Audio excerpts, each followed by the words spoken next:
J'ai quand même l'impression que Stallone tourne dans des films vraiment tout pourris pour que quand un film Rocky ou un film Rambo sorte, on puisse se dire «Oh putain, c'est trop bien!» Salut les cinéphiles de l'extrême et bienvenue pour cette nouvelle critique à l'arrache où je vais vous parler de Évasion 3 avec Sylvester Stallone, qui est quand même beaucoup plus présent que dans Évasion 2 ou encore Bad Trace. Petit message destiné à Stallone, arrête d'aller tourner dans des films pour prendre un chèque et repartir. T'as plus rien à prouver, tente des trucs. Avant de commencer, petit synopsis, donc c'est la fille de Zeng qui fabrique les prisons là un peu chelou, un peu secrètes, qui se fait enlever et du coup, Stallone il va aller la sauver alors qu'avec Zeng, c'est pas l'amour fou, enfin de ce que j'ai compris parce qu'il faut combler les vides clairement. Et donc du coup il emmène avec lui deux Chinois et son équipe habituelle, parce que le film est coproduit par la Chine. Alors, on va commencer tout de suite par le scénario, parce que ça va être dur, je vous le dis. C'est tellement écrit avec le cul. Mais genre le cul d'un mort. C'est même pas ton cul à toi, tu vois. C'est le cul d'un mort décomposé depuis des mois. C'est pas possible d'écrire un truc comme ça. C'est... Ah, ça m'énerve. Et en plus de ça, c'est que c'est dommage parce que la scène d'introduction, il y avait un truc intéressant. Je t'explique. On se retrouve dans une ville qui est plutôt pauvre parce que toute l'industrie elle est partie, donc les habitants sont laissés à l'abandon. Ça fait partie de ces villes qui ont été construites autour des industries, donc s'il n'y a plus d'industrie, il n'y a plus d'économie. Au passage, le montage de cette scène est à chier, et donc on a la fille de Zeng qui débarque et qui se dit « Ah, je vais investir dans cette ville, je vais finalement rapporter les industries dans cette ville. » Autrement dit, la Chine investit aux États-Unis. Et là c'est intéressant, le film fait état de son époque. Une époque où la Chine investit dans les pays riches, sauf que ça va pas plus loin. Cette scène d'introduction sert uniquement à faire que par la suite, la petite chinoise va se faire enlever par les méchants pas beaux. Et tout le film, c'est que ça. C'est des éléments scénaristiques qui sont disséminés, tu te dis ils vont les exploiter, ils vont les développer, et non. C'est-à-dire qu'on a l'acteur qui joue Wilson Fisk dans la série Daredevil de Netflix qui était vraiment énorme, donc lui en tant qu'acteur il est énorme et la série était énorme. Là il joue le père du mec qui se venge, il a quelques scènes de flashback, on se dit ça va être développé, parce que c'est l'associé du personnage de Stallone, donc on se dit oui, va y avoir un développement en flashback, va y avoir un développement où on te montre les deux qui discutent ensemble et qui sont pas nécessairement d'accord, mais pas du tout. Et le pire, c'est qu'à la fin du film, t'as quand même Bautista qui dit à Stallone « Il faut pas que t'aies de regrets, c'est pas de ta faute ». Mais à quel moment on a vu que le gars était affecté par ça? Ou alors il est peut-être affecté par la mort de sa meuf. Mais même là on peut pas savoir parce que le gars n'est pas affecté du tout. Sa meuf se fait trancher la gorge. Enfin je crois que c'est sa meuf, parce que là encore c'est très mal expliqué. Et on voit Stallone qui grimace et qui fait genre « Oh là là, c'est vraiment dommage, oh là là, je suis trop triste ». Mais ça dure 2 secondes et après il trace et tout le reste on s'en fout.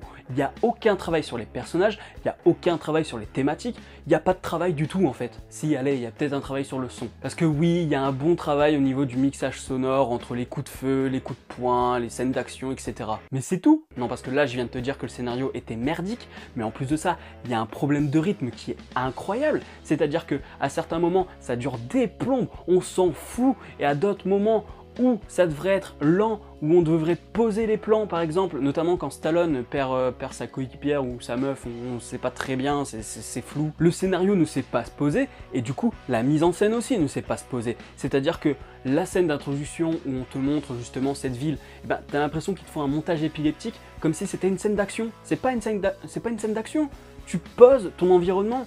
T'es pas là pour faire du clac clac clac avec des plans de 2 secondes, t'es là pour poser une ambiance. T'es là pour montrer ce qui se passe aux États-Unis à ce moment-là. Donc en aucun cas, il s'agit de fragmenter ta ville avec des montages épileptiques comme si elle était en train de se bastonner. Le montage est vraiment à chier. Et le montage est à chier sur tous les points, mais vraiment. C'est-à-dire que là, je te parle de la scène d'introduction, mais il y a aussi les plans de transition. C'est-à-dire que quand tu passes d'une scène à une autre, c'est ultra mal foutu. T'as l'impression d'avoir une grosse coupe, mais d'une violence incroyable. C'est pas fluide du tout. Ils savent même pas gérer le timing de leur plan, c'est-à-dire que par exemple Stallone, où je te dis que justement il aurait fallu rester un peu plus longtemps sur ses émotions et tout, évidemment c'est pas fait, mais alors par exemple quand t'as un jet privé qui atterrit, le jet tu vois le temps de l'atterrissage, putain. Alors que c'est juste un plan de transition. Et puis pour les scènes d'action, voilà, il y en a, c'est sûr, il y a du gore, etc.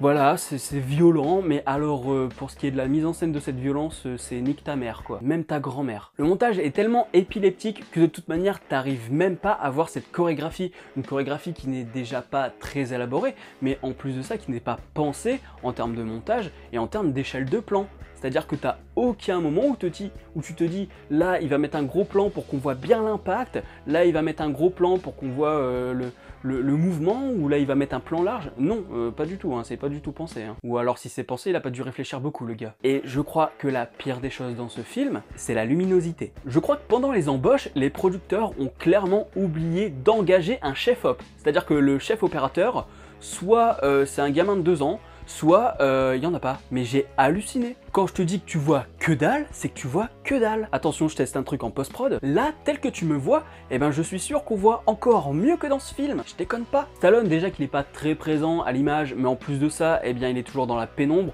On voit une partie de son visage à tout péter. Les actions, on ne les voit jamais parce qu'on est totalement dans le noir. Même si tu es dans les égouts, tu peux tricher un petit peu avec ton éclairage, ou tu peux faire que tes égouts soient éclairés avec des lampes néon ou que sais-je.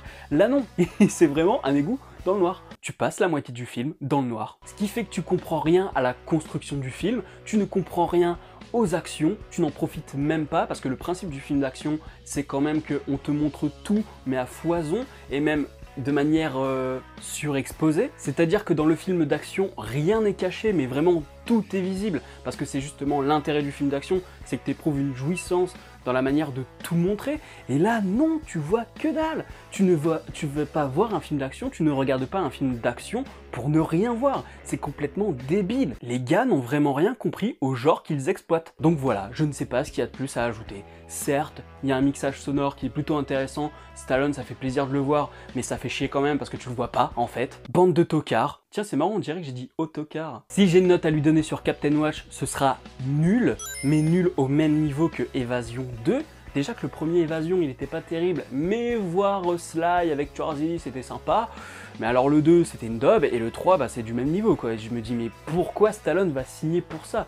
Pourquoi il tente pas des trucs? Il avait plein d'idées de films, hein, des films qui se sont jamais faits, et qu'aujourd'hui, je pense qu'il pourrait produire ou même réaliser, parce que il a de l'influence, depuis qu'il est revenu avec Rocky et Rambo, il a de l'influence, Expandables, il a de l'influence le gars, et non, il va signer dans des direct to DVD à la con, n'achète pas ce film. Bref, je vais calmer le jeu, parce que de toute manière, j'ai plus grand chose à dire sur le film, hein. Voilà, je crois que j'ai tout donné là, j'étais bien énervé parce que ça me déçoit.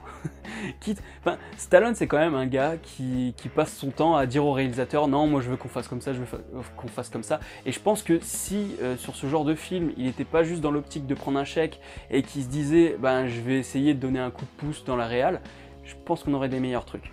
Là clairement tu sens qu'il est là, qu'il se dit hop je prends mon chèque, je repars, de toute façon moi j'ai Rambo à faire, voilà j'ai Rocky, j'ai Creed, etc.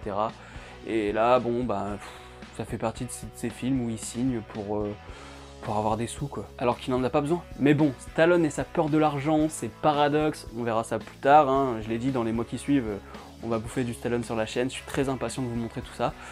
Si la vidéo t'a plu, n'hésite pas à mettre un petit pouce bleu, à la partager sur les réseaux sociaux, abonne-toi à la chaîne si ce n'est pas encore fait, puis n'oublie pas d'actionner la petite cloche pour être alerté des prochaines vidéos. Dis-moi en commentaire ce que t'as pensé du film. Quant à moi, je te dis à la prochaine sur la toile.